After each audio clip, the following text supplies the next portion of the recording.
rescue op. Save the dinosaurs from an island that's about to explode. What could go wrong?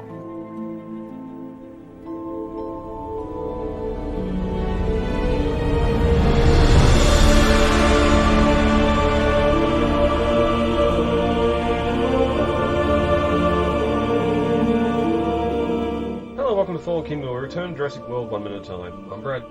I'm Dave. And here we are back to discuss minute 49 of Fallen Kingdom. Before we get to that, Dave, heading over to Jurassic-Pedia once again. We've got an article up here for the East Dock on Jurassic Park, Isla, Nublar. 2 weeks of dock discussion. Obviously, the East Dock, the famous one, the one we all know from Jurassic Park, which is where Dennis Nedry was trying to get to. Colin, being the man, the myth, the legend that he is, posted out a photo of a decayed East Dock sign, not only for Jurassic World, but for Fallen Kingdom as well. No, sorry, I stand corrected. That was a real tours shot of a decayed East Dock sign at this dock location that we see in Fallen Kingdom. Oh, really? I always thought that the Jurassic World one was Trevorrow. Yeah, the Jurassic World one was in the autumn.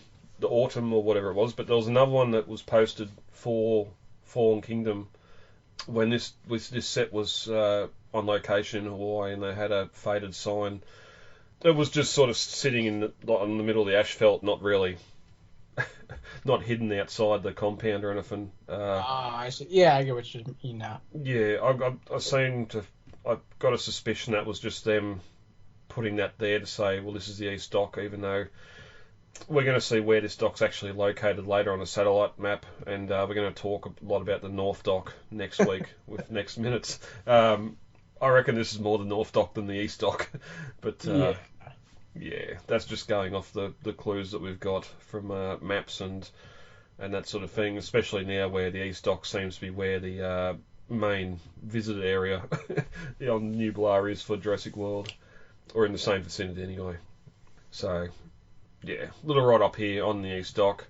Unfortunately, we didn't get to return to it in this film, and I suppose across the franchise we haven't really seen it at all. So not really, no. Bit hard to guess what it might have been like. Although we do see the boat there. We see the phone when Nedry's talking to his contact, and we do see the breakwater wall as well. Mm-hmm. Which, yeah, another shot from Kauai that Spielberg done while the hurricane was going on. So, yeah, head over to Jurassic-Pedia for this article and many more. Hey! Hang up! Wait up! Stop that truck! This way on. Hang on.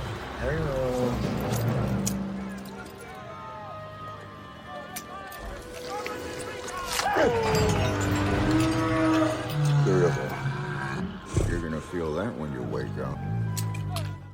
Alright, Dave, ready to get in minute 48. No, sure. Ready to get in minute 49 of Jurassic World. Oh wow, 49 already. Yes, we got 4 more minutes, and we are off this island.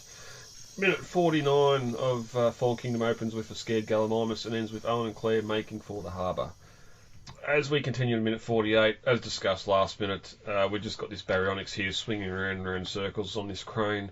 Nowhere near the ship, just no idea what this is apart from just establishing the chaos of the dock, because we also get a shot of a Gallimimus with 2 men hanging from ropes around its neck, seemingly trying to back it towards the cage. So while the Ankylosaurus is being led out of the cage and onto the boat last minute, this one seems to be getting led into the cage to be lifted onto the boat, which, if you're going to have a Gallimimus or an Ankylosaurus running around on the deck of the boat, I'm pretty sure you prefer the Gallimimus. Only slightly less dangerous. It could definitely still be chaotic, though. I don't think the rails on the side of the boat would be tall enough to stop it from tumbling over the side. No. Ran in the wrong direction. Wheatley is down from his platform and yells out to a passing truck to stop. And on the trail we see a sedated stegosaur here, laying upright, large comedic chains draped over the animal to hold it down, and a couple of canvas tarps. Looking very, very goofy here. And I remember we did get some leaks from the set of this. Like, there was a Triceratops. I'll say stand-in. It wasn't animatronic. It was just like a moulded body of the Triceratops being loaded into a truck as well. Just sort of like maquettes or something that they were using as stand-ins here. I know a lot of people were commenting on this Triceratops and its beak as well, or lack of. Wheatley approaches the animal's head and gently pats it, saying, "How do you feel, sweetheart?" in that accent of his.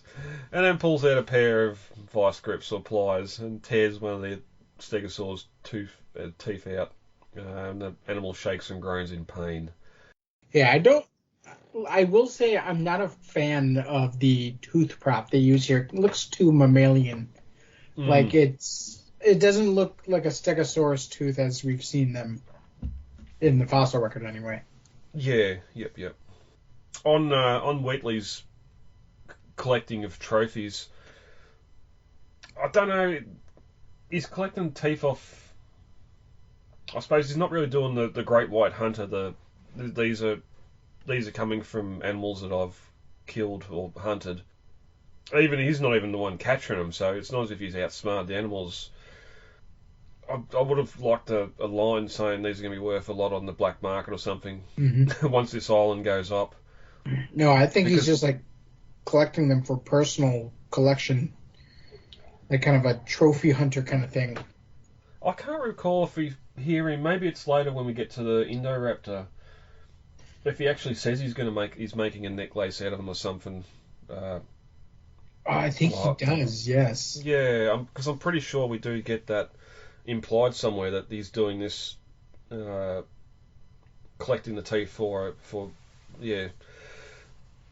I'd assume a necklace covers both all the genders and not just ladies, but I don't know what you call it to be. Because he sees the Indoraptor and he says, "Oh, your teeth are going to make the centerpiece for my necklace." Yeah, I'm putting yeah, that sounds very familiar now. Yep. But yeah, but we get a shot here, a great little shot here of close up on its eye. I'm guessing this is an animatronic here that Wheatley's reacting to, and we get to see the reflection of Wheatley in its eye as he tells it that it's going to feel that when you wake up. So this animal must have already been sort of pretty heavily tranquilized. It just hasn't gone all the way out yet. But then he drops the tooth into an open bandana, and we can see that this isn't the first animal that is tortured. He's already been pulling teeth out of animals. I'm surprised he hasn't been to the Tyrannosaur yet. You'd think that'd be the centerpiece.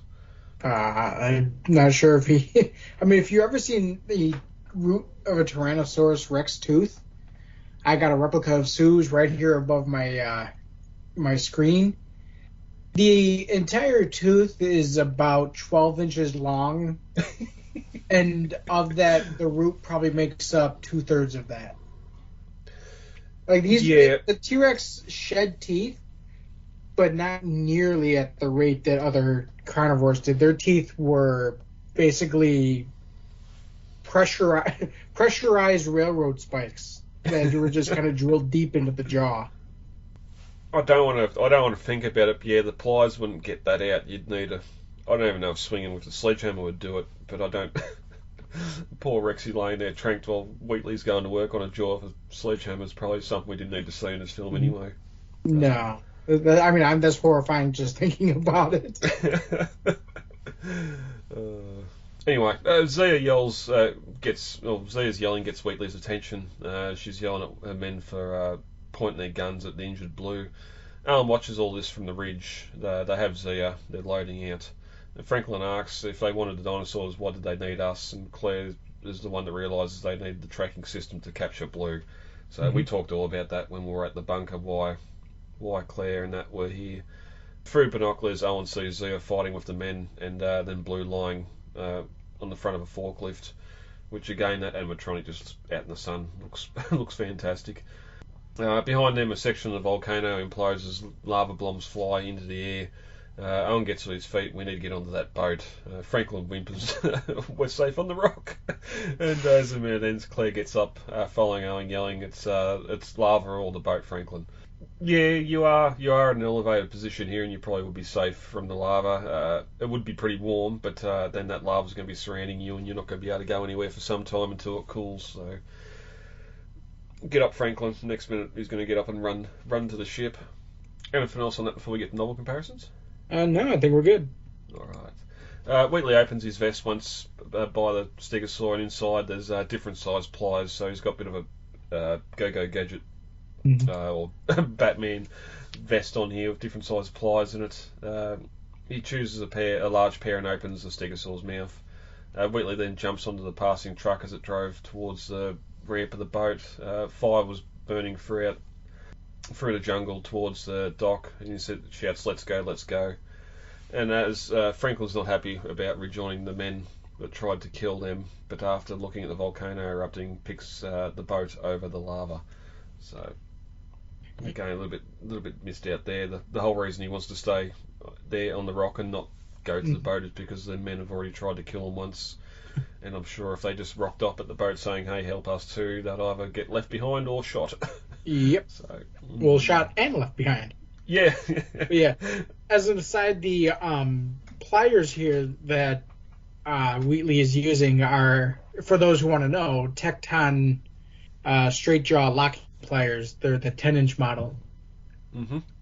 Yep. And I actually happen to have a set that had belonged to my dad that I kind of it's mine now. I wouldn't say I stole it, but it's my dad doesn't know I have it, and as far as I know, he hasn't been looking for them. So he's better off not knowing. Yeah. Yep.